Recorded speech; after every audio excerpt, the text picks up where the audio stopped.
Hindi namin ma-pronounce yung regenerative. Another free event here in Cambridge. Dito sa Parker Space. Meron kaming coffee. Tapos meron kaming garlic bread cone. Tapos hindi ko Kombucha. Kombucha.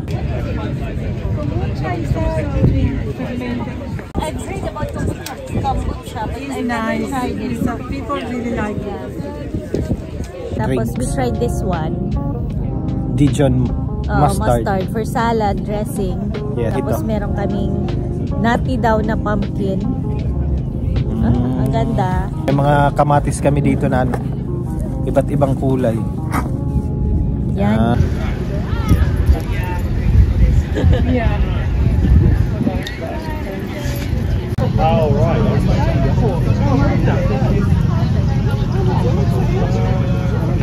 Maganda actually yung ganito, no?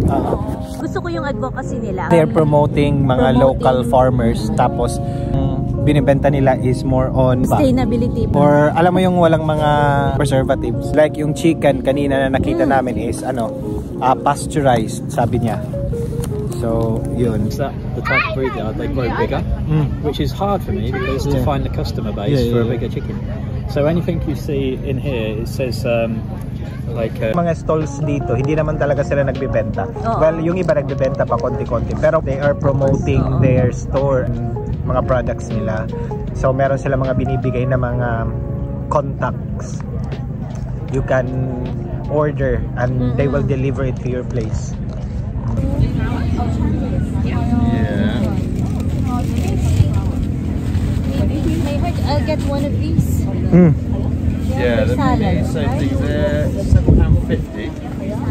Yeah. Meron silang mga vegetables, fruit and veggies na mga boxes. And nag-sign up kami, baka kami manalo. So why not? Sa mga kaibigan natin na nakatira dito sa Cambridge or dito sa UK, then you can order kasi nagde-deliver naman yung mga stores dito, mostly nationwide. So hopefully pag makita nyo yung video na to,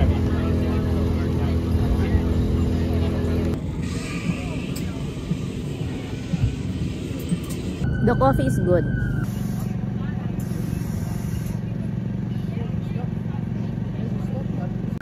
Maganda din yung mga organic foods. Walang mga preservatives mostly.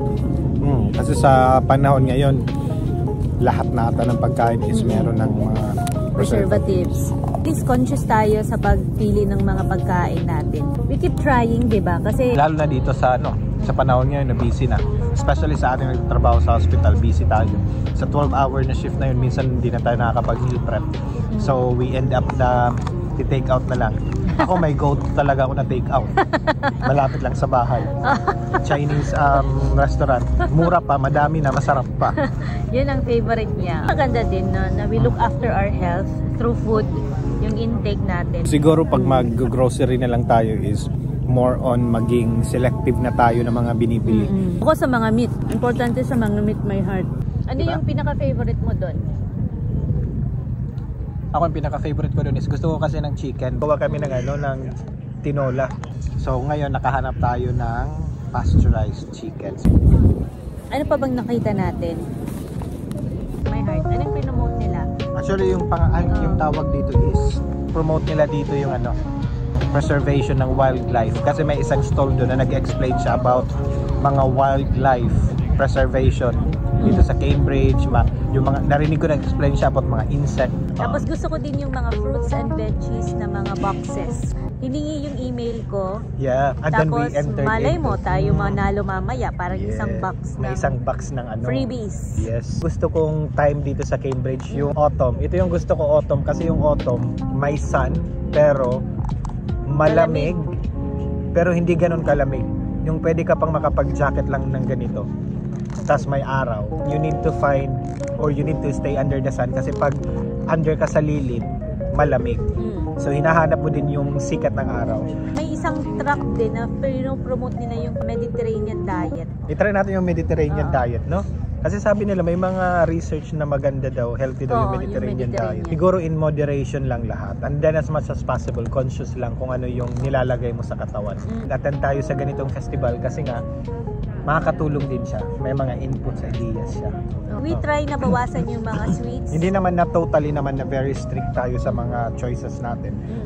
Kasi kung mas may magandang option, dun tayo. Nagmi-meal prep tayo pero hindi siya consistent like for the whole week. Minsan nauubusan midweek. You know, may isa akong colleague na she's from Italy and palaging naka-meal prep yung mga lunch niya, talagang fruits and veggies, tapos nag-e-effort siya. Sabi ko parang nakaka-inspire naman. Alam mo, yung parang ginaalagaan niya talaga yung health niya, yung katawan niya. So sabi ko, oh, there's an event coming in Cambridge ngayong Saturday nga. Baka nga pumunta siya kanina. Siguro. She inspires me. Kaya sabi ko, i-try din natin to. Yun.